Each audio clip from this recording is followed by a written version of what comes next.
Muito bem, vamos lá, retomando o nosso estudo do Livro dos Espíritos, livro 2º, Mundo Espírito dos Espíritos, capítulo 11, os três reinos, segundo item, os animais e os homens.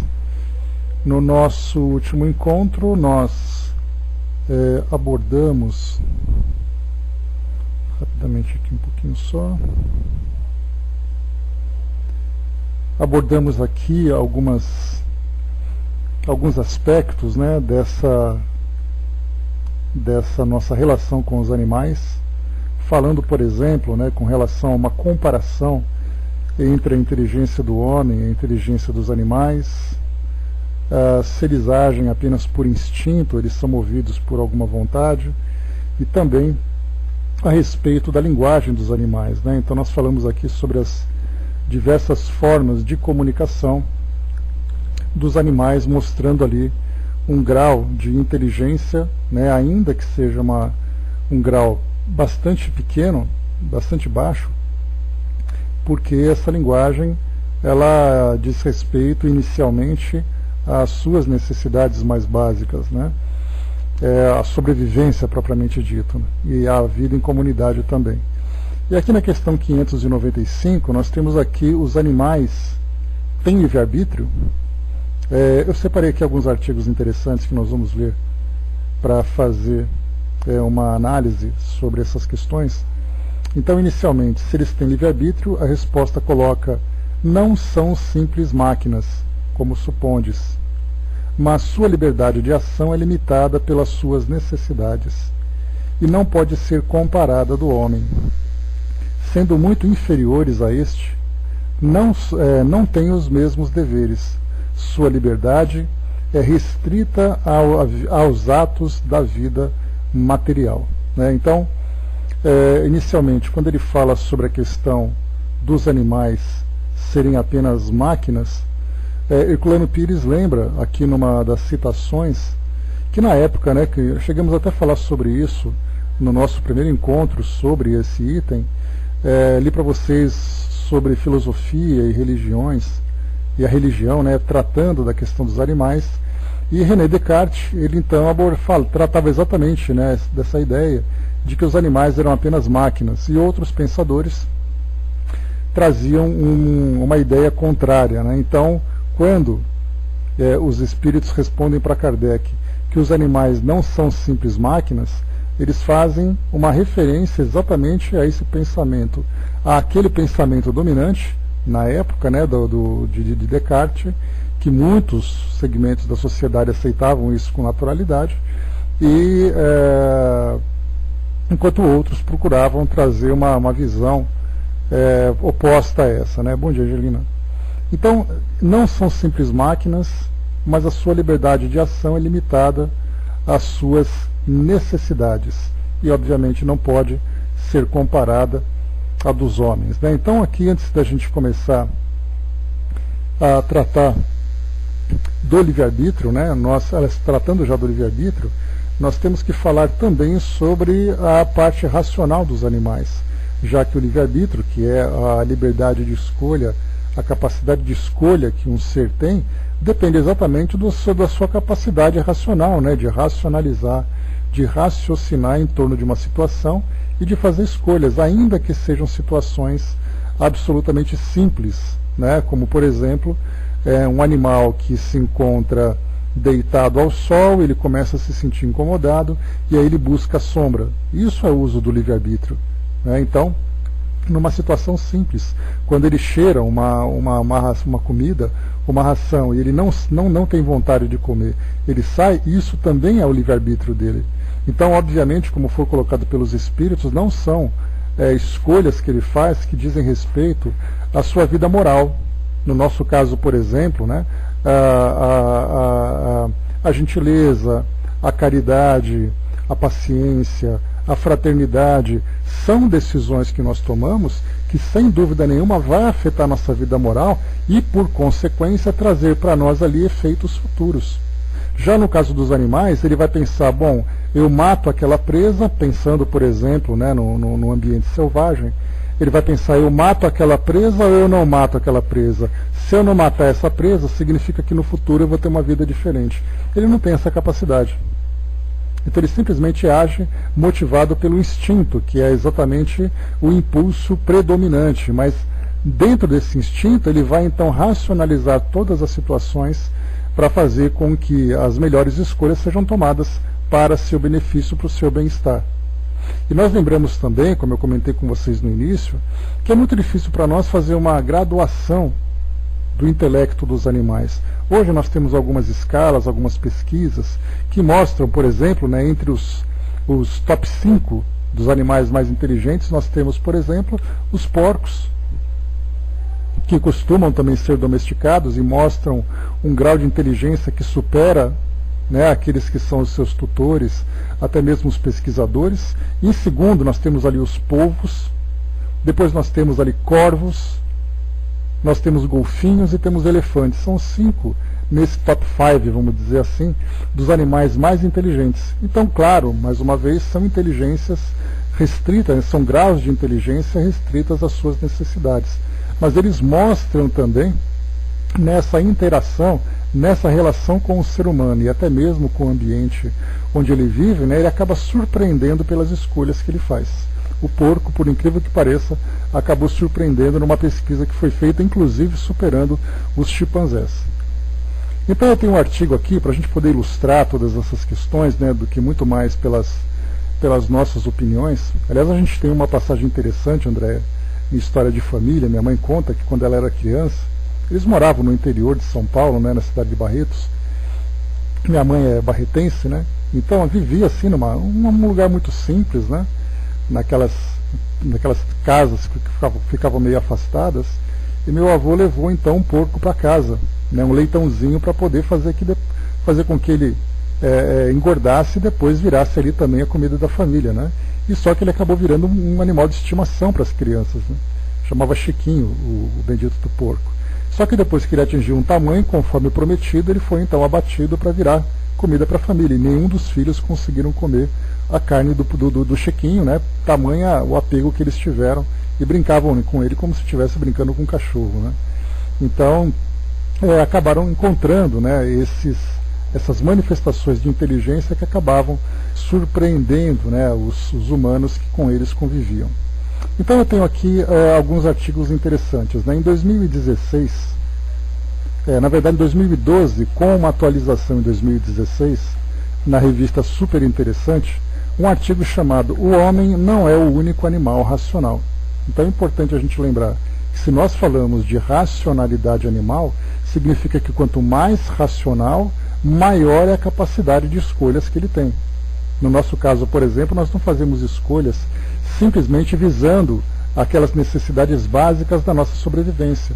Nós criamos situações que trazem para nós o bem-estar, mesmo que seja ali um bem-estar fútil, mas nós fazemos essas escolhas. Quando você escolhe o que você quer comprar, o que você deseja comer, com quem você vai se relacionar, isso não faz parte da sua sobrevivência. É um capricho, você precisa ter relações e você precisa se alimentar, por exemplo. Só que aí você vai escolher, né, fazendo aquelas escolhas mais detalhadas, mais específicas, importantes ou não. Então isso é um resultado da racionalidade. Agora, se as escolhas que nós fazemos são escolhas fúteis, por exemplo, aí já entra um critério moral. Porque aí então, se não são escolhas importantes para o nosso desenvolvimento, significa que moralmente nós estamos ainda vivendo, né, num grau ainda muito apegado à matéria, num grau ainda muito inferior. Então vamos lá, entendendo a racionalidade, nós vamos entender a capacidade de escolha, de livre-arbítrio dos animais. Dono de um intelecto insuperável, o Homo sapiens sempre subestimou as habilidades cognitivas das outras espécies. Mas será que a distância separando os humanos dos outros animais realmente é tão grande assim? A ciência vem demonstrando que não. Bom dia, Juda.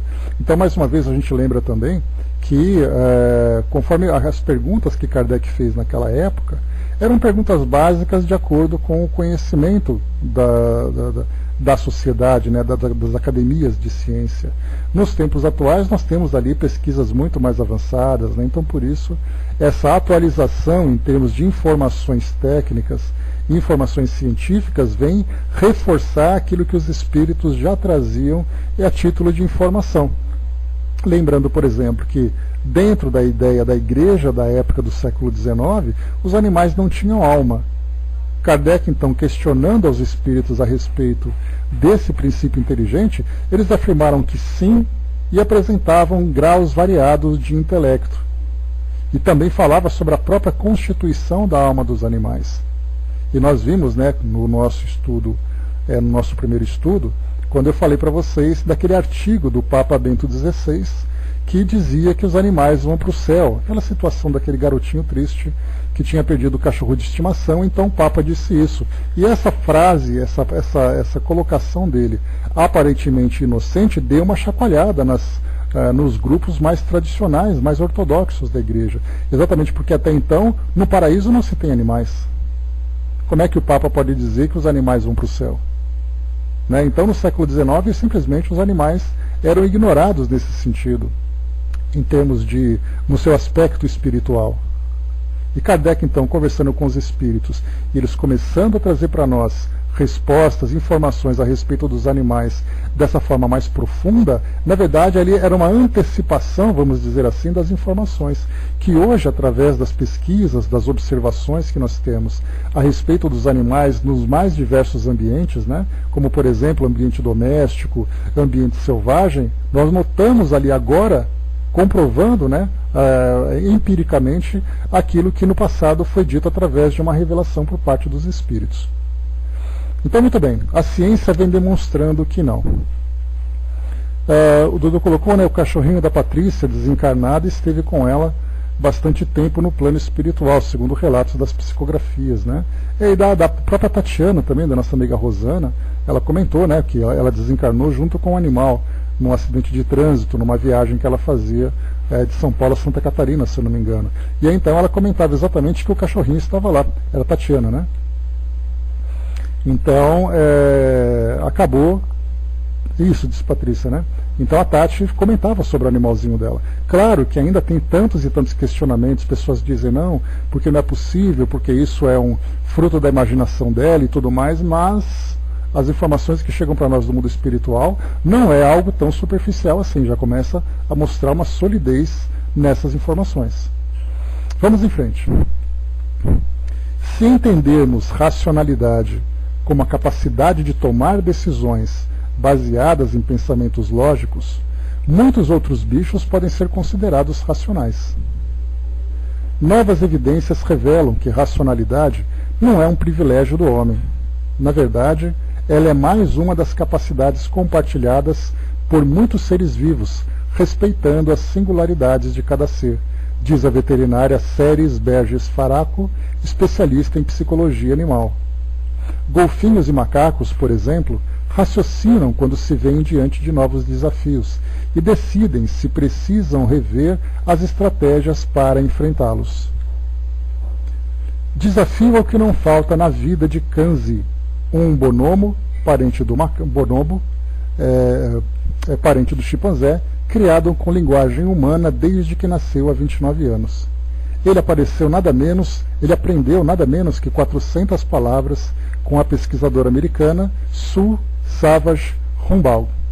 O primata consegue até formar frases e conjugar verbos, apontando para uma espécie de glossário com centenas de símbolos. Humanos também não são os únicos capazes de dissimular.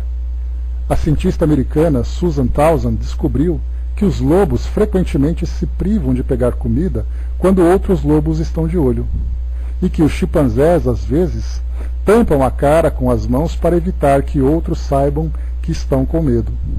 Eles têm senso de si, diz o biólogo Mark Bekoff, da Universidade do Colorado, nos Estados Unidos. Ou seja, ter o senso de si é um ser senciente.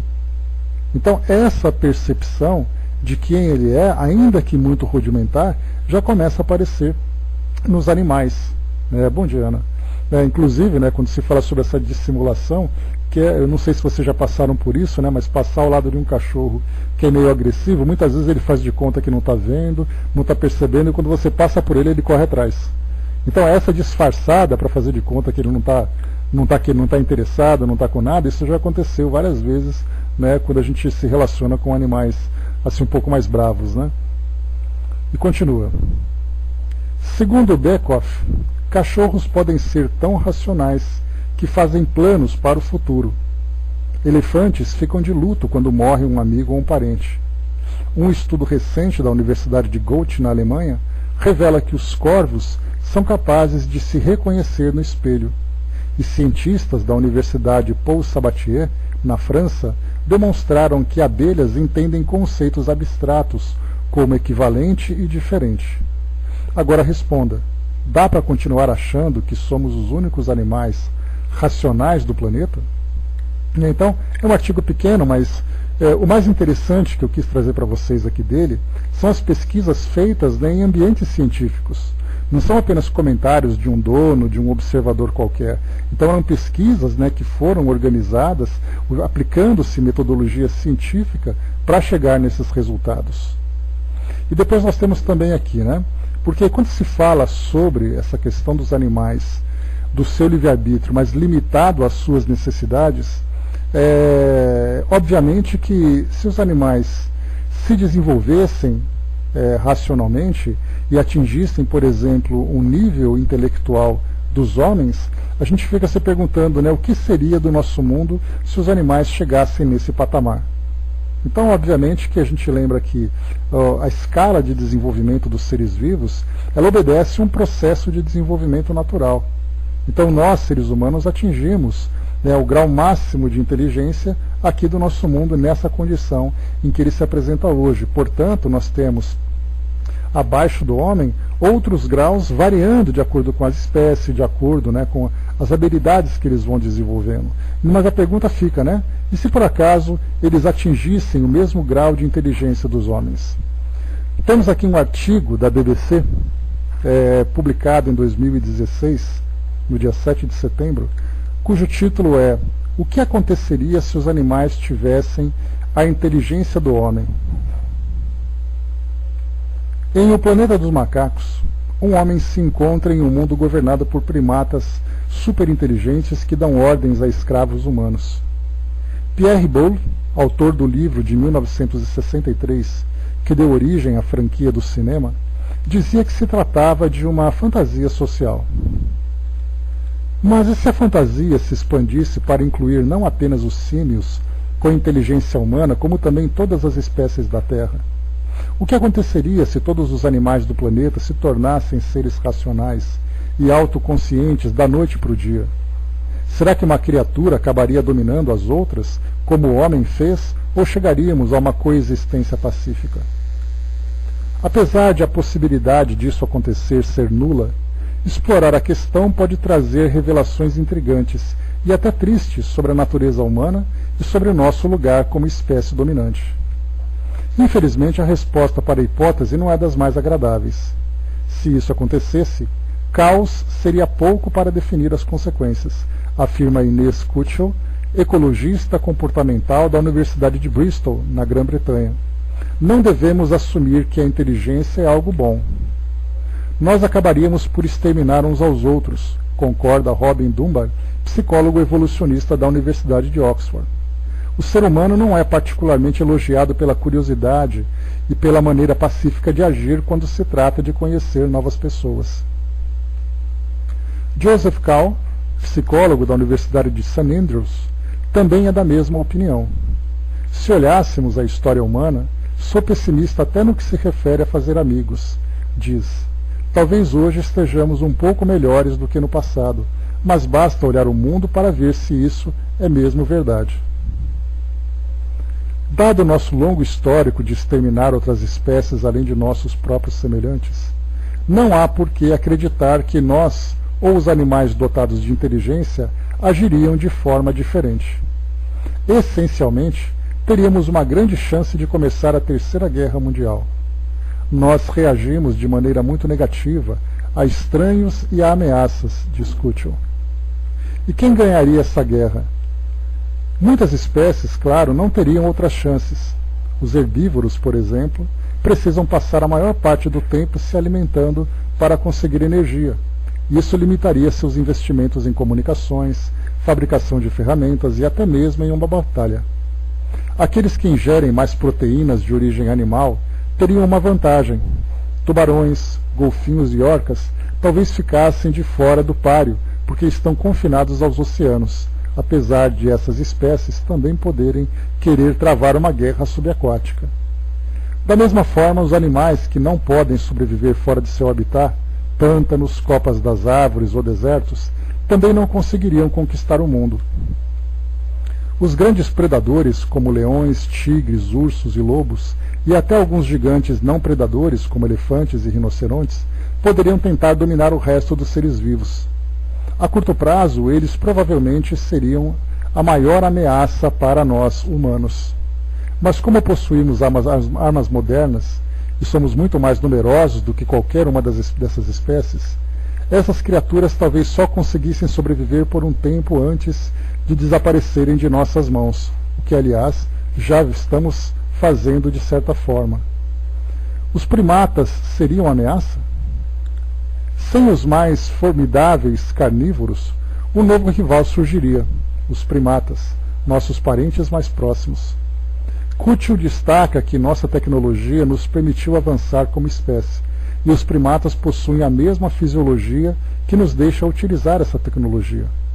Chimpanzés, orangotangos, bonobos e gorilas poderiam acessar nossos computadores e manejar nossas armas, tirando partido ainda do fato de serem mais fortes e terem corpos mais ágeis. Eles poderiam rapidamente criar novas ferramentas e novas tecnologias. Mas a capacidade dos primatas de fazer tudo isso dependeria de eles conseguirem hackear os nossos conhecimentos que já temos, de como usar tecnologias a como entender seus inimigos. Apoderar-se desse conhecimento seria fundamental para que eles conseguissem nos dominar, mas trata-se de algo que provavelmente demoraria para acontecer, e nesse ínterim poderíamos dar cabo deles também.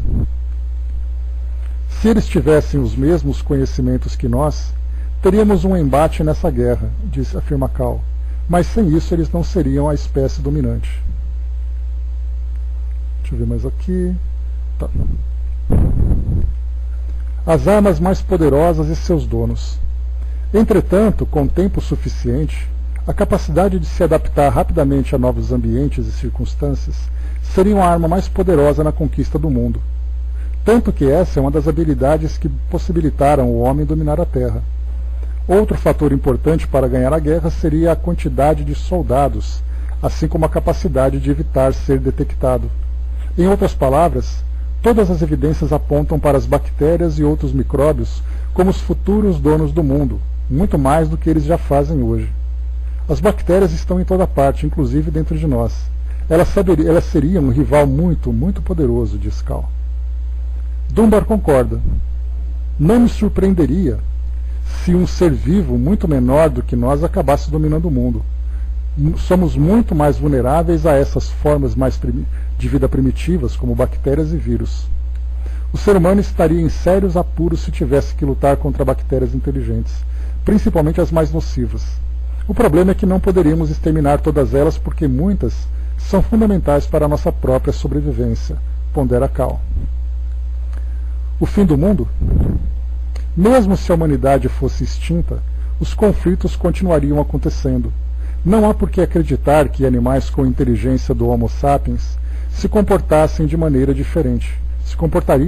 diferente de nós, em termos de exploração de recursos e de outras espécies.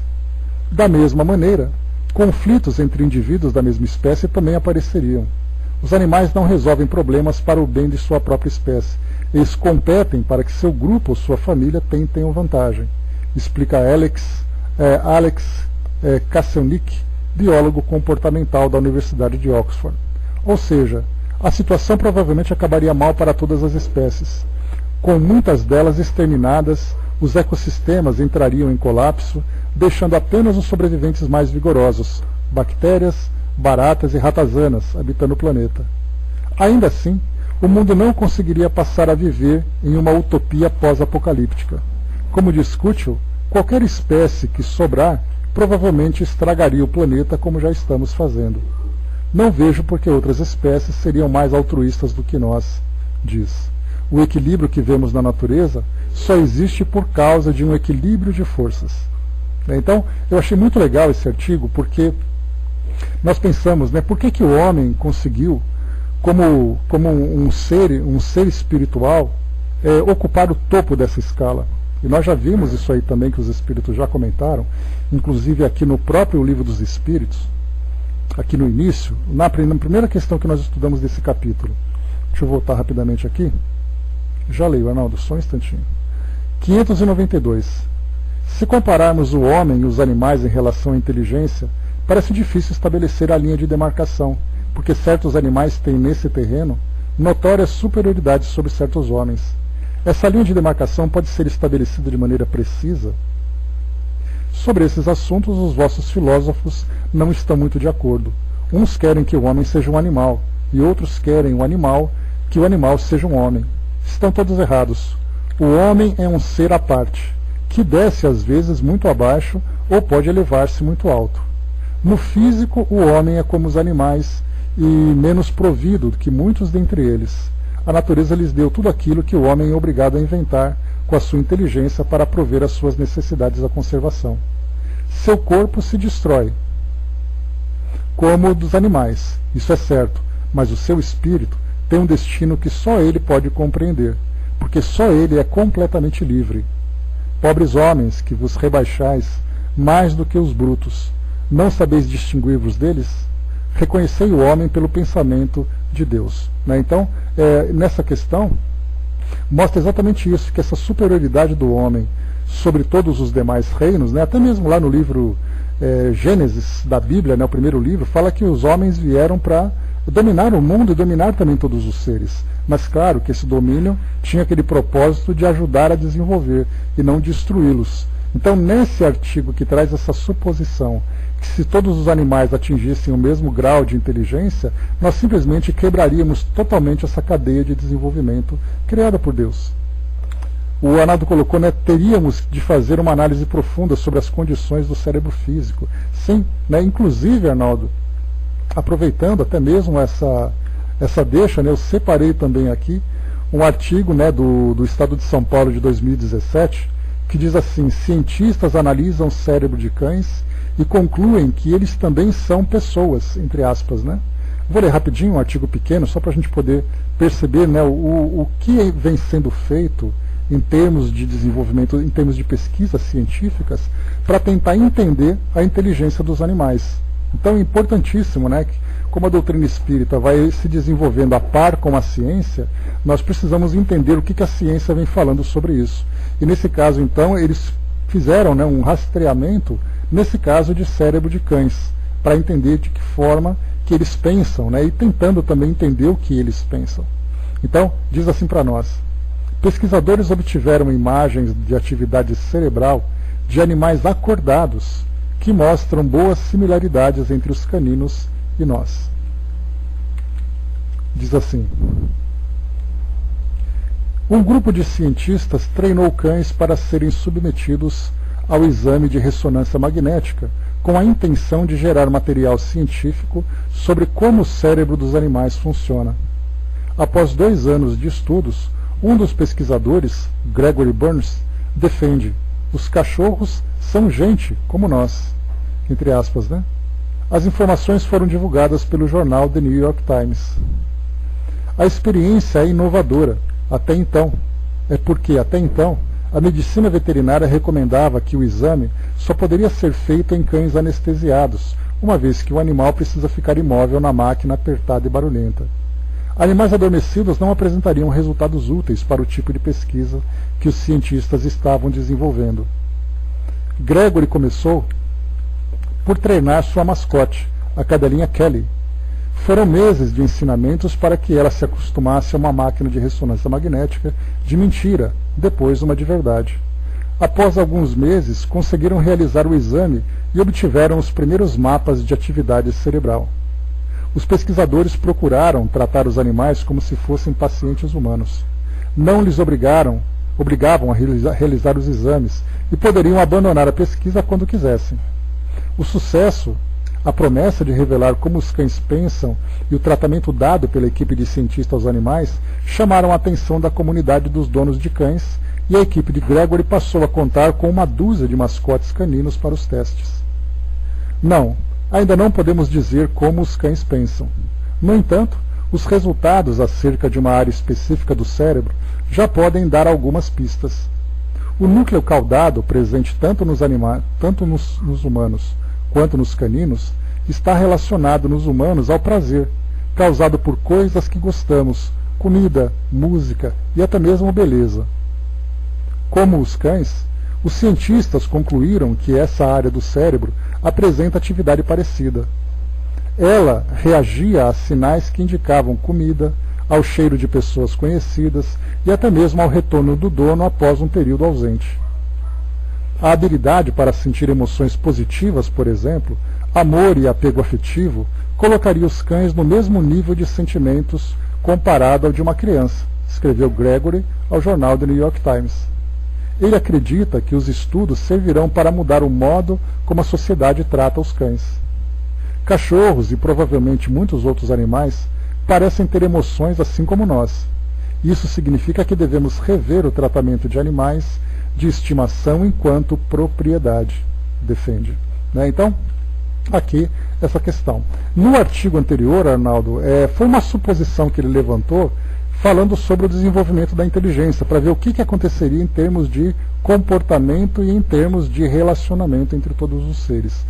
Mas exatamente porque a natureza, sendo muito sábia, ela proporciona o desenvolvimento de cada ser conforme o seu desenvolvimento orgânico. Então, nesse caso, o cérebro físico seria ali a estrutura básica, não apenas com relação ao tamanho, mas com relação à sua complexidade. Porque se nós falarmos com relação a tamanho, pegamos o cérebro de um elefante e pronto, ele é maior do que o cérebro humano. Mas isso não faz dele necessariamente um ser inteligente, ou pelo menos inteligente como os homens. Então, todas essas suposições que mostram exatamente ali, primeiro reconhecendo a inteligência do animal, depois imaginando conforme as suas aquisições. Mas o fato de nós reconhecermos a inteligência dos animais já mostra para nós, então, de uma forma bastante clara, o uso também do seu livre-arbítrio. E assistindo a esses documentários que nós temos, que eu tenho passado para vocês, a respeito da vida animal, principalmente da vida animal selvagem, mostra realmente que são escolhas que os animais fazem, escolhas muito bem calculadas. Claro, mais uma vez, de acordo com as suas necessidades. Assisti a um episódio de um documentário chamado A Caçada, vários episódios que mostram animais caçando em vários ambientes, e mostrou um bando de macacos, de chimpanzés, que estavam atacando um bando de macacos menores. Ou seja, e aí chegou aquele bando, onde nós temos ali um líder que se destaca, cada um foi se posicionando embaixo das árvores onde aqueles macacos menores estavam, e de repente era aquele que empurrava os animais para um determinado canto, era aquele que cercava os animais e era aquele que atacava. Então, cada um sabendo a sua posição. E essa era uma estratégia que nós percebemos que não era uma estratégia simplesmente instintiva. Era algo calculado, onde os animais procuravam cercar aquela área, procuravam dominar aquele bando, e acabavam depois caçando. Com os golfinhos a mesma coisa. Com as focas a mesma coisa. Então, montam ali estratégias perfeitas para poderem ali se alimentar. Então, várias situações, assim como lobos, hienas, cães selvagens, e dentre tantos outros animais que mostram esse comportamento coletivo. Então, muito bem. Aqui na questão 595, que nós vimos agora, a próxima, então, 596. Aqui Kardec faz uma pergunta, mas que é muito mais a título de curiosidade do que necessariamente alguma coisa específica doutrinária para nós. De onde vem a aptidão de certos animais para imitar a linguagem do homem? E por que essa aptidão se encontra mais entre as aves do que entre os símios, por exemplo, cuja conformação tem mais analogia com a humana? Ou seja, por que algumas aves repetem frases, falam coisas, enquanto que os animais não falam? A resposta, conformação particular dos órgãos vocais, secundada pelo instinto de imitação. O símil imita os gestos, certos pássaros imitam a voz. Apesar de que esses dias, semana passada, eu assisti a um vídeo que foi publicado no Facebook da Itália, em que nós tínhamos ali um homem, né, que tinha um papagaio no ombro, e ele falava assim: fala ao som desse animal, do cavalo. E o papagaio imitava o som do cavalo. Agora o do gato, ele imitava o som do gato. E quando ele errava, ele falava: não, está errado, eu quero do gato. E ele pegava e acertava. Então, quer dizer, ele tem sim esse sentido de imitação, mas ele tem também, né, essa racionalidade. Vizinho daqui de casa tem um papagaio que, quando o dono chega em casa, ele faz um escândalo. A gente sabe que o dono chegou porque o papagaio faz barulho, né? Então, mais uma vez, esse apego afetivo que nós lemos ali no artigo sobre o cérebro dos cães, que acaba ficando ativada uma determinada região do cérebro, quando tem ali o cheiro de uma pessoa conhecida, quando o dono se aproxima, o animal então reage neurologicamente, não fisicamente, porque naquele caso o animal se encontrava imóvel dentro de um equipamento de ressonância magnética. Mas neurologicamente o cérebro ativou naquela área do prazer, especialmente nessa parte das emoções.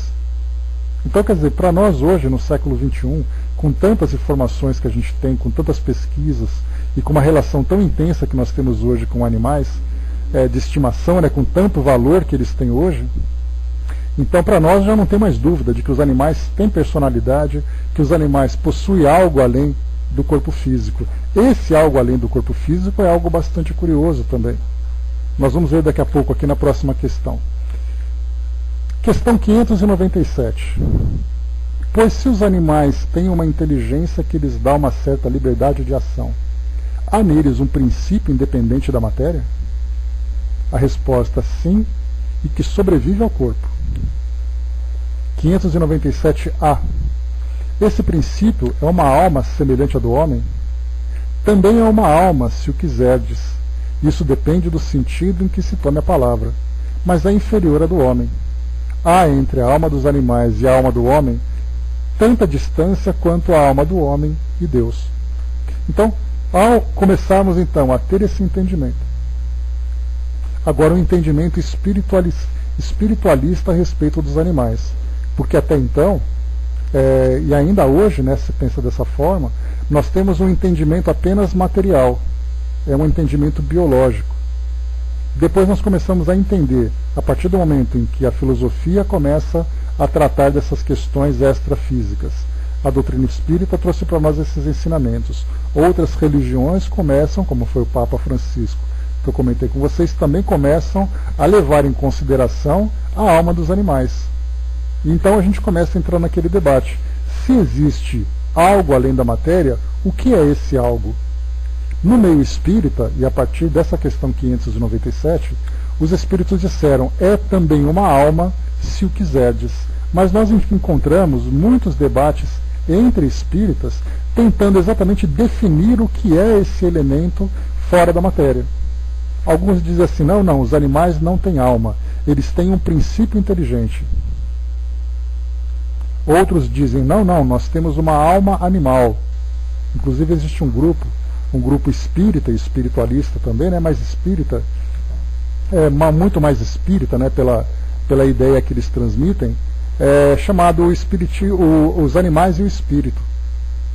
E nesse grupo, né, que eu já comentei com vocês sobre ele, tem ali profissionais da área de saúde animal, né, veterinários, biólogos, zootecnistas, e então eles fazem uma divulgação de uma filosofia vegetariana, ou até mesmo vegana, dependendo do participante, falam sobre os animais como princípios, né, como espíritos que são. Então eles chamam, né, de os animais humanos e animais não humanos. Essa é uma outra expressão que é utilizada também por eles. E tem sentido, porque animais por animais nós fazemos parte do reino animal. Então eles chamam de animais humanos e animais não humanos. Então, princípio inteligente, espírito dos animais, animais não humanos. Então são várias as expressões que nós utilizamos tentando definir. E aqui, como foi colocado pelos espíritos, é uma alma, se o quiserdes, só que inferior à do homem. Então nós estamos buscando ainda, para a gente perceber o quão distante nós estamos do entendimento sobre esse elemento espiritual dos animais, nós não conseguimos ainda nem definir exatamente qual é o termo correto a ser utilizado. Nós sabemos, né, como Kardec colocou lá na introdução do Livro dos Espíritos, que na introdução, lá na primeira parte, ele diz assim, que a alma é quando o indivíduo se encontra encarnado, o espírito é quando ele está desencarnado, então até aí tudo bem. Agora, para os animais, nós não tivemos essa definição, daí então toda essa confusão. Eu, particularmente, sempre afirmo que sim, os animais têm espírito, só que é o espírito de um animal, que vai considerar, por exemplo, a sua estrutura, o seu grau de desenvolvimento, a sua individualidade, que é o mais importante. Agora, os detalhes mais profundos nós não compreendemos por falta de estudos, por falta de informações. Porque tudo aquilo que nós sabemos sobre os animais, né, seria um espírito primitivo, um espírito em desenvolvimento, é um espírito, porque nós falamos de um princípio independente da matéria, independente e individualizado, além da matéria. Então é um espírito. Só que é importante você definir, é um espírito humano ou é um espírito animal? Sendo um espírito animal, que grau de desenvolvimento ele apresenta? Então são essas definições que vão causando para nós essa confusão toda, dificultando o nosso aprendizado. Então entendamos, os animais têm espírito? Sim, eles têm espíritos. De acordo com o grau de evolução dele. Pronto, resolvido o problema. Então, mais uma vez, só para vocês perceberem aqui, ó, é também uma alma se o quiserdes. Isso depende do sentido em que se tome a palavra, mas é inferior à do homem. Então, até nisso nós temos que tomar cuidado.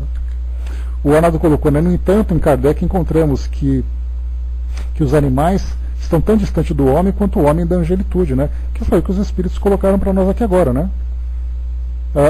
Há entre a alma dos animais e a do homem tanta distância quanto a alma do homem e Deus. Então sim, é um princípio individualizado. Nós vamos ver aqui no próximo item, né? Terrez, bom dia. Na questão 598, a alma dos animais, olha só Kardec perguntando, a alma dos animais, ele já está utilizando essa expressão, e ele utiliza várias vezes, ó, 598. A alma dos animais conserva? 599. A alma dos animais pode escolher? 600. A alma do animal... Então ele já colocou alma do animal e a alma. O espírito animal, o espírito do animal e o espírito humano. Então, quer dizer, é muito simples nós definirmos tudo isso. Mas para a gente poder ter um entendimento mais profundo, há necessidade de nós começarmos por aquilo que é mais básico. Então é interessante que já vi debates fervorosos de pessoas dizendo, não, o animal não tem um espírito, ele tem um princípio inteligente. O que significa exatamente um princípio inteligente? Que não um espírito num processo de desenvolvimento ainda primitivo. Então, quer dizer, você não consegue nem debater filosoficamente sobre a questão dos animais, porque a briga começou no termo inicial, no rótulo que você vai dar para esse elemento espiritual. Então, quer dizer, nós complicamos ainda cada vez mais as coisas, né? Pelo nosso orgulho, pela nossa vaidade. Mas pronto, os animais têm espírito? Sim, têm espírito. Pronto, resolvido o problema. Exatamente, né, Dudu? Então, aqui na questão 598, a alma dos animais, Kardec já utilizou a alma dos animais e espírito dos animais. Ele fala isso lá no livro A Gênese e aqui no livro dos Espíritos. Então, alma e espírito, ele só acrescenta, né, o complemento. Alma dos animais, espírito dos animais. Pronto. Resolvido o problema. Então, se, por exemplo, um animal de estimação desencarnou, ele desencarna? Sim. Porque muita gente acha assim, o ser humano desencarna, o animal morre. Aí a gente pega, vamos começar do princípio. Existe um elemento independente da matéria, existe ali um elemento individualizado. Se ele está individualizado e ele é independente da matéria, significa que ele encarnou quando nasceu e desencarnou quando o corpo físico morreu. Então os animais desencarnam? Sim. Percebem como a gente começa primeiro a ter que debater, né, obrigatoriamente a ter que conversar sobre aquilo que é o mais básico, para depois pensarmos como os animais são elaborados, para onde eles vão, quem são os responsáveis pelos seus cuidados, etc, etc. Mas vamos lá, 598. Pois é, esse debate é interminável, né? Me perguntaram se um animal tem fio de prata. A resposta é sim, porque o princípio do corpo perispiritual é o mesmo. Se o animal está encarnado, ele está ligado ao corpo físico, a própria lógica nos diz isso. O animal é capaz de se emancipar, por que não? A pergunta é, para que ele faria isso?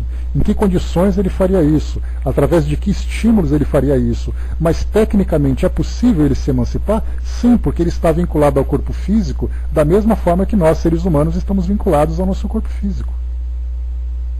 E quando ele se emancipa, ele ficaria conectado com o seu corpo físico através desse fio? Sim, ficaria. Porque do contrário, rompendo esse fio, é a desencarnação. A própria lógica nos mostra isso. Porque se o ser humano é uma evolução desses seres de reinos inferiores, os princípios que regem o nosso organismo físico e o nosso organismo espiritual acaba sendo o mesmo. Vamos lá. Os animais, a alma dos animais conserva após a morte sua individualidade e consciência de si mesma? A resposta: sua individualidade sim, mas não a consciência de si mesma. A vida inteligente permanece em estado latente.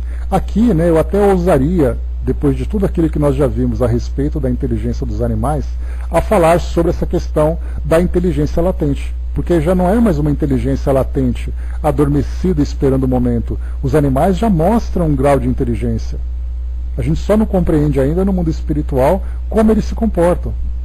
Porque, por exemplo, dentro dos relatos que nós temos de animais que desencarnam, inclusive, nós temos um depoimento muito interessante do Divaldo, que ele disse que chegou na residência de uma pessoa amiga e de repente ele deu um susto, deu um salto para trás. E aí então a pessoa perguntou: o que foi, Divaldo, está tudo bem? Ele falou: não, é que o cachorro me saltou no meu peito. E na verdade era um cachorro que eles tinham, que havia desencarnado, se eu não me engano um pastor alemão. Posso estar aí trocando a raça do animal. Mas ele falava exatamente isso. Se um animal no mundo espiritual é capaz de saltar sobre uma pessoa, ou inclusive Kardec comenta lá na Revista Espírita, num artigo em que a pessoa diz que na casa dele ele ouvia os passos e o arranhado de um animal. Significa que era um animal de estimação, eles afirmam ali que é um animal de estimação que estava na residência. Se o animal desencarnou, se o animal está na mesma residência que ele vivia, se ele continua mantendo o afeto, o apego afetivo com aquele que foram seus tutores, significa que no mundo espiritual a inteligência não é latente. É uma inteligência manifesta, ainda que seja uma manifestação limitada. Olha só a lógica que a gente vai construindo a partir do comportamento que nós vamos analisando. Kardec já falou sobre os animais do mundo espiritual. Divaldo comentou de uma experiência. Chico já falou sobre experiências com os animais. Tivemos outros relatos, como foi da Tatiana, que nós vimos. Aí poderíamos dizer, mas o relato da Tatiana não é um relato doutrinário. Não, mas é um comentário que se junta a outro, formando um consenso universal. Se o animal mantém o afeto por aquele que era seu tutor, mesmo no mundo espiritual, significa que ele tem inteligência. Então, nessa resposta, mais uma vez, sua individualidade, sim, mas não a com consciência de si mesma. A vida inteligente permanece em estado latente. Então, nós começamos a ver que não podemos levar assim a ferro e fogo uma resposta como essa a partir daquilo que a gente observa. Arnaldo colocou para nós aqui, deixa eu ver.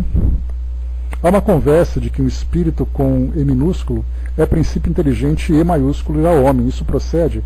Não é uma conversa apenas, Kardec coloca isso, Arnaldo, lá na introdução do Livro dos Espíritos. Quando ele fala espírito com E minúsculo, ele fala desse princípio inteligente do universo. Aqueles 3 elementos básicos do universo: Deus, Espírito, Deus, princípio inteligente e matéria. Então, quando a gente fala desse princípio inteligente de modo geral, seja ele, eu acrescento agora, de natureza humana ou de natureza animal, é com E minúsculo. Agora, quando nós falamos de uma personalidade, especificamente, aí nós utilizamos o E maiúsculo. Por exemplo, o Espírito Joana de Ângeles, eu coloco com E maiúsculo porque eu me refiro àquela personalidade. Não porque seja um substantivo próprio, mas essa diferenciação que Kardec colocou para facilitar o nosso entendimento. Todo animal é dotado de espírito, E minúsculo. O espírito do meu cachorrinho apareceu veio me visitar no meu sonho. Eu uso o E maiúsculo. Então é apenas uma questão didática que Kardec colocou lá na introdução, num dos itens, não me recordo qual seja, mas deve ser um dos primeiros, é apenas a título de entendimento. Porque quando nós falamos, né, o estudo da doutrina espírita, não fala apenas de um espírito, de uma alma, ele fala de individualidades, de personalidades que sofrem, que conquistam, que realizam. Então, nesse caso, ele achou por bem fazer essa diferenciação para mostrarmos, né, a vivência no mundo espiritual. Né, André colocou a conversa com as formigas, foi fantástico. Né? Ali a gente pode acrescentar, né, André, que juntamente com aqueles seres, né, aqueles animais, ainda que sejam insetos, né, mas fazem parte do reino animal. Então, se você pegar uma pulga, a pulga é um animal? Sim, a pulga é um animal. Ainda que seja da espécie dela lá, né, da família e tudo mais, mas não deixa de ser um animal pelo reino a que ela pertence. Então, ali junto a esses seres mais primitivos, nós temos ali aqueles elementais, né, nós já estudamos sobre isso também, que são aqueles seres, né, que estão, aqueles espíritos ainda numa condição primitiva, que estão se desenvolvendo e atuam junto aos reinos da natureza. Kardec também já falou sobre isso, e é um tema com informações muito escassas.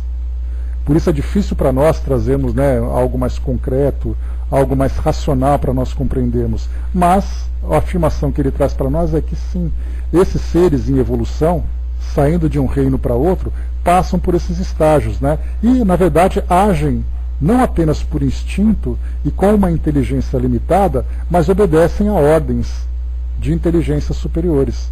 Então, nesse caso, por exemplo, de insetos, nós temos ali forças que nós desconhecemos, que atuam sobre elas.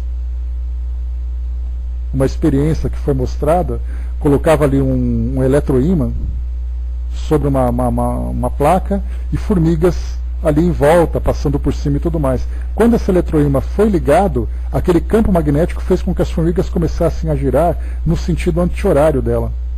Então, aquele pulso magnético mudou o comportamento delas. Então, se nós podemos artificialmente criar essa situação, imaginemos então quando nós falamos sobre fluidos, força do pensamento, inteligências fora da matéria, etc, etc. É tanta coisa que nós desconhecemos, tanta coisa que nós ficaremos surpresos. Dudu colocou, pode me chamar de louco, né, mas já vi alguns elementais e conversei com um deles numa mata no centro que frequento, lá de Ibirajara, né? E depois recebi uma mensagem de um velho da mata explicando isso. Se são seres extracorpóreos, se são individualizados e podem ser percebidos, Dudu, por que não? Né? Então é uma experiência rara de ser relatada. Muita gente já fala sobre isso, mas também é rotulada da mesma forma, que isso não passa de uma fantasia e tudo mais, mas nós já estudamos que esses elementais são reais, e se podem comunicar, podem trazer mensagens, por que não?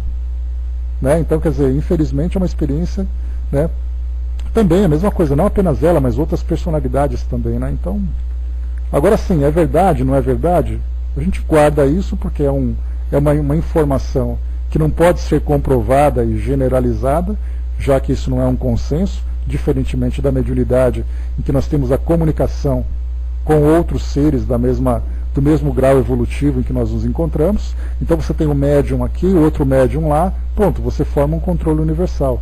Nesse campo dos animais e nesse campo dos elementais, né, são informações, como eu disse, um tanto quanto escassas. Então é difícil para nós fazermos uma afirmação definitiva de que eles existem, de que forma que eles se comportam, etc. Vamos avançar um pouco mais aqui, aproveitar aqui o nosso estudo.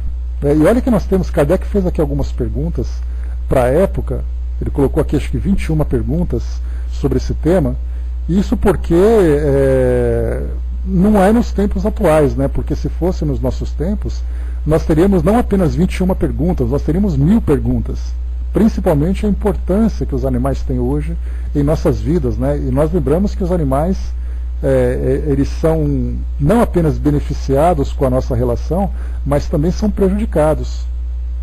Então você tem, por exemplo, o campo das pesquisas, em que os animais são cobaias, o campo da alimentação, o campo do vestuário, o campo dos serviços e o campo do entretenimento. E agora, né, podemos acrescentar que a convivência com os animais já não é mais um entretenimento, é uma relação pessoal. Então nós poderíamos acrescentar um sexto tipo de relacionamento que nós temos. Infelizmente, nesses 6 tipos, apenas uns animais se beneficiam. Nos demais 5, de entretenimento, por exemplo, você vai ao circo, você vai ao zoológico, e ali você vai encontrar, né, os tratamentos que, denunciados, muitos deles, mostram um tratamento bastante cruel com os animais. No caso do trabalho, por exemplo, né, cavalos, bois, dentre tantos outros. Né? Então, nós estamos ainda aprendendo nesse relacionamento. Então, para compreendermos melhor a nossa relação com os animais e falarmos também desse aspecto espiritual, hoje nós teríamos tantas, mas tantas outras perguntas. Não perguntas individuais, pessoais, mas perguntas gerais a respeito dos animais, de onde eles vêm, para onde eles vão, quem são os responsáveis, de que forma que seus corpos são compostos, de que modo que eles reencarnam, como é que são escolhidas as espécies. No mundo espiritual os animais se relacionam, não se relacionam, porque aqui foi colocado de uma forma mais genérica, né? Mas, nossa, seriam tantas perguntas. Nós temos hoje, né, muitos estudiosos. O Dr. Marcel Benedetti, né, já desencarnado, era assim, um grande aficionado e apaixonado pela relação dos animais. Ele era veterinário, escreveu vários livros sobre isso. Né? E os livros dele eram livros de estudos pessoais. A mesma coisa acontece também com a doutora Ivênia Prada, né, que também é uma grande estudiosa, mas o que faltava para nós, já comentei com vocês sobre isso outras vezes, o que faltava era um grupo de estudiosos para abrir a comunicação com o mundo espiritual e começar a fazer o mesmo trabalho que Kardec fez quando da elaboração do Livro dos Espíritos, para levar essas perguntas para consenso universal, para esse controle universal. Então, aqueles grupos de profissionais interessados, né, na vida animal, e começar a se espalhar pelo mundo e começar a enviar pergunta para os espíritos. E depois juntar todas as respostas, né, e fazermos as comparações e traçarmos ali uma linha já sólida de informações. Falta isso, nós não temos, infelizmente, esse grupo. Né? Então continuamos ainda a pegar citações de livros em que falam de um modo meio de passagem. Né? Então, por exemplo, no livro Nosso Lar, no livro Memórias de um Suicida, em outro tal livro, fala sobre os animais. Ou seja, menciona os animais, mas não é um ensinamento específico sobre os animais, doutrinariamente falando. Né? Então falta isso para nós. Mas com o tempo vai chegar. Né? A Andréa colocou, né, deveríamos ter outro Kardec para continuar esse trabalho. Né? Não é necessidade de um outro Kardec. Né? O Kardec, ele, como eu sempre falo para vocês, muito mais do que os ensinamentos que ele trouxe, a grande herança que nós ficamos, né, de Kardec é o método que ele utilizou. Porque as respostas que ele trouxe, nós poderíamos ter as mesmas respostas hoje. Basta apenas fazer perguntas no mesmo sentido. Juntar ali várias inteligências, vários estudiosos e começar a entrevistar os espíritos para ter essas respostas. Agora, o método que ele aplicou, esse método de pegar essas respostas, submeter a vários grupos, fazer comparações, isso para nós poderíamos fazer hoje. Era simplesmente uma questão de organização. Pegar, por exemplo, uma instituição, pegar ali uma federativa, junta ali uma comissão de pesquisadores. Por exemplo, olha só a ideia e olha só a ousadia. A Federação Espírita Brasileira chama todas as federativas de todos os estados. Pede que eles montem comissões para fazer ali novas perguntas aos espíritos. Cada grupo faz ali, depois envia tudo para a FEB e faz uma comparação. Pronto. Poderia ser feito isso com toda tranquilidade. Mas, infelizmente, nós não temos essa iniciativa. Né? E até mesmo, né, isso seria até um pouco de crítica, nós ficamos um pouco acomodados com aquilo que nós já temos. Só que nós ainda temos tanta coisa para aprender, e essas perguntas não chegam. E quando elas chegam de uma forma individualizada, porque um espírito ou outro faz uma citação, e quando essas informações chegam e trazem para nós uma certa surpresa, aí então nós criticamos, nós rejeitamos, né? Mas faltam então essas iniciativas. Né? O Dudu lembrou, né, as pesquisas que estão chegando, elucidaram isso, né? Sim, com certeza. Né? Mais dia ou menos dia, nós sem dúvida poderíamos acelerar muito isso, esses aprendizados. Mas, né, nós estamos aqui caminhando no nosso tempo, né? Então as respostas virão dentro do nosso tempo. A Andrea colocou, né, mas conheço pessoas que não aceitam essas mensagens livres, mesmo conhecendo Kardec profundamente, né? Então, é aquela história, todo mundo, né, Andrea, vai também alcançando, não apenas as respostas vão chegando com o tempo, nós também vamos assimilando essas respostas de acordo com as nossas capacidades. Né? Então, tudo vem no seu tempo. A Miriam colocou, né, e assim está cheio de visões espíritas por aí, né? Infelizmente, né, porque nós não temos essa definição, essa construção da base desse conhecimento. Vamos lá, para a gente poder seguir aqui para o final do nosso estudo. Então, mais uma vez, né, a individualidade dos animais, sim, mas a consciência de si mesma, não. A vida inteligente permanece em estado latente, como eu falei para vocês. Né, eu colocaria aqui um pequeno asterisco, né, para... Há controvérsias, né, de acordo com as observações. Mas vamos lá.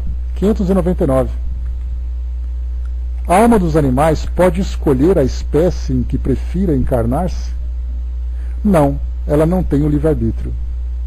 Quer dizer, Kardec, quando ele fala na questão 599 sobre a escolha dos animais de acordo com as espécies, a ousadia de novo, né? Se eu tivesse lá, dessa questão 599 eu colocaria mais uma 100, simplesmente para poder entender de que forma que acontece essas encarnações. Aquele espírito animal do golfinho, por exemplo, supondo ali que ele desencarnou, como é a volta dele? Para que espécie ele vai? Ele continua naquela mesma espécie? Ele vem com algo diferenciado? Ele pode, por exemplo, do golfinho aparecer ali num camelo? Como isso acontece? E as espécies inferiores, né? Porque tem a questão da alma-grupo também, que é uma informação que surgiu, que infelizmente não se tem consenso e não se tem estudo sobre isso também. Aqueles animais mais primitivos, por exemplo, né, você pega uma colmeia, você pega um formigueiro, você pega um cardume daqueles peixes bem pequenininhos, né, então eles são ali controlados por um pensamento coletivo, chamado de alma-grupo. E alguns afirmam que essa alma-grupo também significa que, quando esses animais desencarnam, eles voltam meio para um todo universal, como se fosse um panteísmo. Eles não têm individualidade, embora eles sejam seres biológicos individuais, eles vivem coletivamente naquela comunidade e espiritualmente eles voltam para esse todo. São teorias, são propostas que vão surgindo, que não são definitivas, obviamente, né, porque ainda tem muito a se aprender, muito a se compreender, mas por falta de informação, vai essa mesmo por enquanto.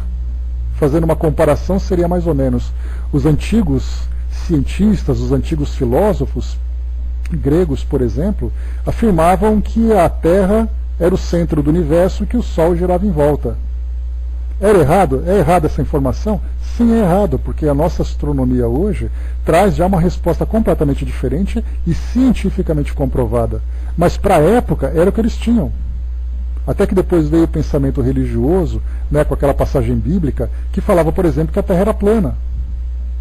Aí saiu do geocêntrico, né, do geocentrismo e também do nosso mundo redondo, passou para o geocentrismo mais um mundo plano, depois veio ali novos estudos e veio também ali uma mudança para a Terra redonda. Hoje tem alguns debates que é muito mais provocativo do que lógico, né, de pessoas que querem, até mesmo saiu semana passada, um cruzeiro que foi contratado, né, por pessoas que acreditam, né, na planificação do nosso planeta, que eles querem navegar até o fim do mundo, né? Então a gente pensa assim, poxa vida, isso aí podia ser só brincadeira, né? Mas tem pessoas que ainda levam isso a sério, né? Mas cada um no seu tempo, mais uma vez. Então por isso, hoje quando se fala sobre alma-grupo, quando se fala sobre a vida dos animais no mundo espiritual, essas especulações são saudáveis de certa forma, porque elas apresentam para nós uma ideia e a partir dessa ideia inicial a gente vai então aprimorando o nosso raciocínio para chegar naquele objetivo concreto, aquele objetivo verdadeiro. Toda a verdade começa por uma fantasia. Na história da humanidade você nunca chega de imediato a uma resposta verdadeira. Nós vamos desenvolvendo o nosso raciocínio. Isso inclusive faz parte do nosso processo de aprendizagem. Falarmos sobre Deus, por exemplo. Existe enigma maior do que esse?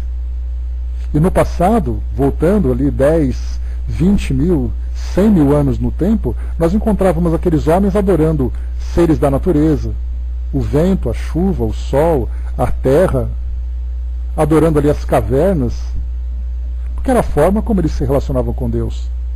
Aí depois foi passando, veio ali aquela parte mais agressiva, mais fantasiosa, e hoje nós estamos ainda tentando entender Deus.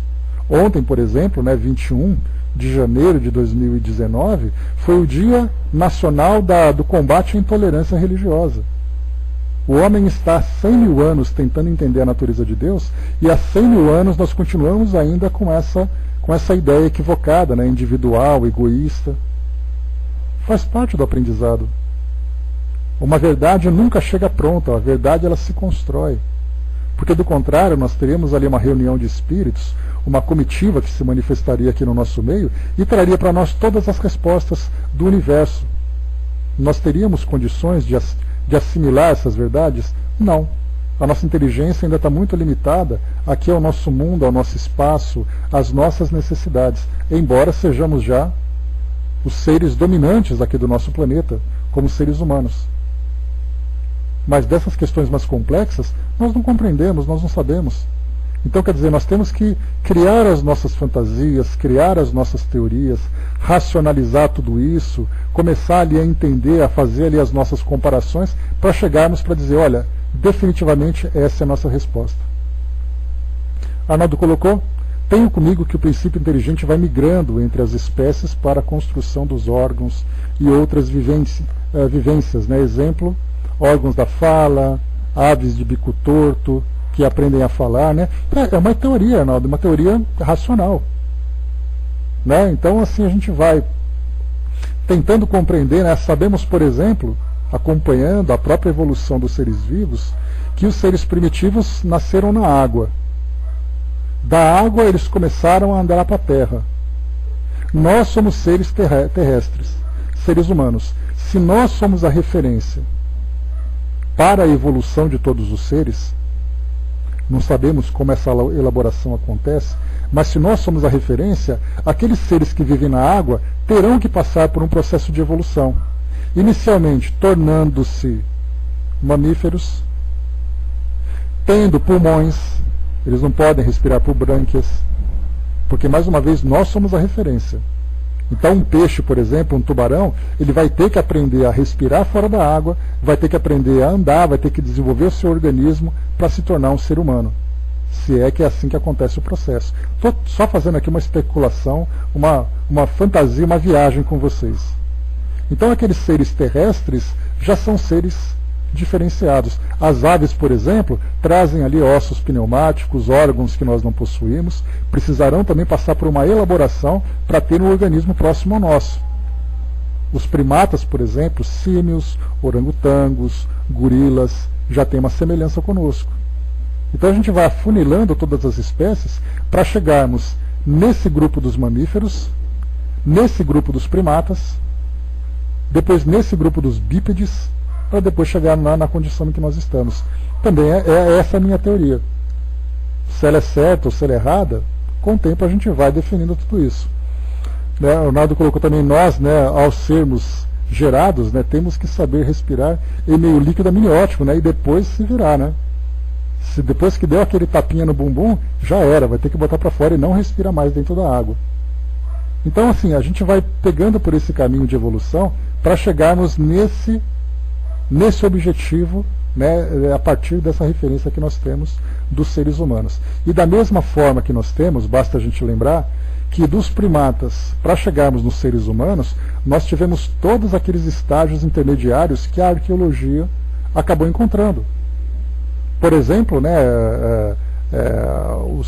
os fósseis que foram encontrados, aqueles seres que começavam pela estrutura esquelética que eles tinham, começavam então a se tornar bípedes, mas crânios começando a tomar um formato diferente, os braços que eram longos começaram a ficar mais curtos, a dentição, a arcada dentária começando também a se modificar, saindo, por exemplo, daquelas presas enormes que os chimpanzés têm, para dentes normais, com caninos reduzidos, né, como nós. Então o processo vai acontecendo. E lembrando que quando nós encontramos um fóssil como aquele, nós temos que lembrar no espírito. Agora não é espírito nem animal, nem espírito humano, é um espírito humanoide que ocupou aquele corpo, que também passava por um processo de desenvolvimento. Naquela época, o nosso planeta era um planeta primitivo. Hoje não, hoje já é de provas e expiações, evoluindo para um planeta de regeneração.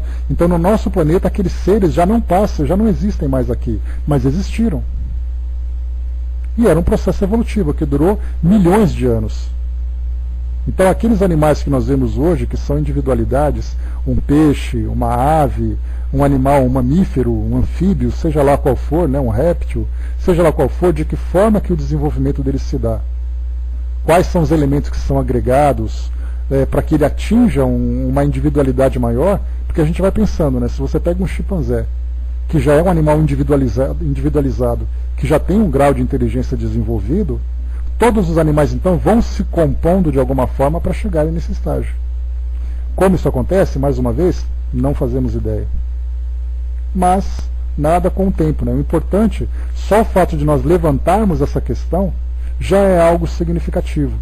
Com o passar do tempo, com novas pesquisas, com novos aprendizados, com novos debates, a gente vai moldando as nossas opiniões de um modo mais realista, mais condizente com essas verdades que nós buscamos. Agora, quando nós olhamos para o mundo, nós não vemos pessoas que têm pouco interesse nisso. Os animais não passam de animais, e até mesmo nós, que temos já essa possibilidade de conversar sobre isso, somos ainda carnívoros, ainda nos vestimos com material, com elementos animais. Então, nós, por um lado, nós temos a nossa consciência, por outro, nós temos os nossos instintos. Então ainda estamos engatinhando, né?